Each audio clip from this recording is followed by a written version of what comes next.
सर्वांना सस्नेह जय जिजाऊ जय हरी। मी हबप ज्योतिताई राजे जाधव, राहणार शिंदखेड राजा, महासचिव संत नामदेव तुकाराम वारकरी परिषद, मराठा सेवा संघ प्रणित।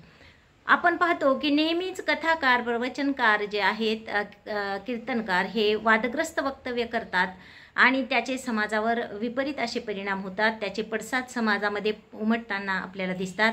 अशाच पद्धतीचं वक्तव्य काल रामगिरी महाराज यांनी त्यांच्या कथेमध्ये केलं होतं। ते वक्तव्य असं होतं की मोहम्मद पैगंबर हे जे आहेत, वयाच्या 50व्या वर्षी त्यांनी एका 6 वर्षाच्या मुलीशी लग्न केलं होतं आणि असं असताना सुद्धा ते मुसलमानांचे प्रेषित आहेत किंवा मुसलमान समाज हा त्यांना मुस्लिम समाज त्यांना प्रेषित मानतो स्वतःचा, असा तो माणूस ज्यांनी 50 वर्ष वयाच्या असताना 6 वर्षाच्या मुलीशी लग्न केले, असं ते विधान होतं। आता ते करत असलेली जी कथा आहे त्याचा आणि मोहम्मद पैगंबराचा, मुस्लिम समाजाचा तिथे अर्थार्थी काहीही संबंध नसावा, कारण असे जे विधान आहेत ते जाणीवपूर्वक केला जातात। आपण पाहतो, जर तुम्ही एखादी कथा करत आहात तर मग ती भागवत कथा असेल, ते ज्ञानेश्वरी पारायण असेल, ते गाथा पारायण असेल, आणि मग तिथे हा संबंध कुठून जोडला त्यांनी? कारण आपण बघतो की ज्यावेळी तुम्ही कथा करताय त्यावेळी त्यातलं तत्वज्ञान तुम्ही सांगा, त्याच्या खोलात जा, किंवा ज्या ग्रंथावर तुम्ही त्या ठिकाणी 7 दिवस कथा करताय तर त्याविषयी तुम्ही जेवढं तुम्हाला माहिती आहे तेवढं तत्वज्ञान तुम्ही त्यातलं सांगितलं पाहिजे, त्याचं स्पष्टीकरण केलं पाहिजे, त्याचं महत्त्व सांगितलं पाहिजे, किंवा त्यातून लोकांनी काय शिकलं पाहिजे, समाजाने काय शिकलं पाहिजे याचा बोध दिला पाहिजे। नाही की अशा पद्धतीचे वादग्रस्त वक्तव्य। तुकोबाराय एका अभंगामध्ये म्हणतात की ऐका जे तुम्ही भक्त भागवत, कराल ते नित्य सत्य करा। म्हणजे भागवत ऐका, कथा ऐका। तुकाराम महाराज म्हणतात की भागवत ऐका, कथा ऐका, पण तरी सुद्धा तुम्ही जे नित्य करताय ना कर्म, ते मात्र चांगलं करा। कारण केवळ कथा ऐकायला गेल्यानंतर तुमच्यामध्ये चांगलेच गुण येतील किंवा तुम्ही खूप चांगले आहात हे सिद्ध होत नाही।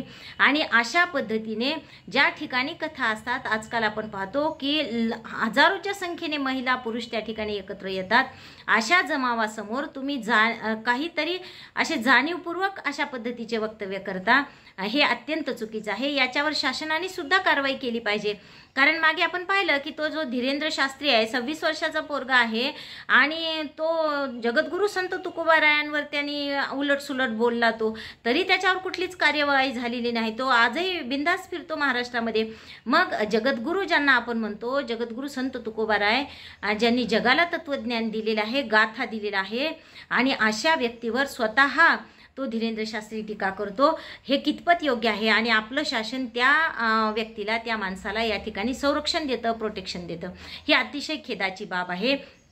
मग तो कथाकार कुठलाही असो, अशा पद्धतीने काल आपण बघितलं की सगळीकडे कालपासून तीच चर्चा आहे की रामगिरी महाराज काय बोलले, त्यांच्यावर इथे केस पडली, तिथं केस पडली।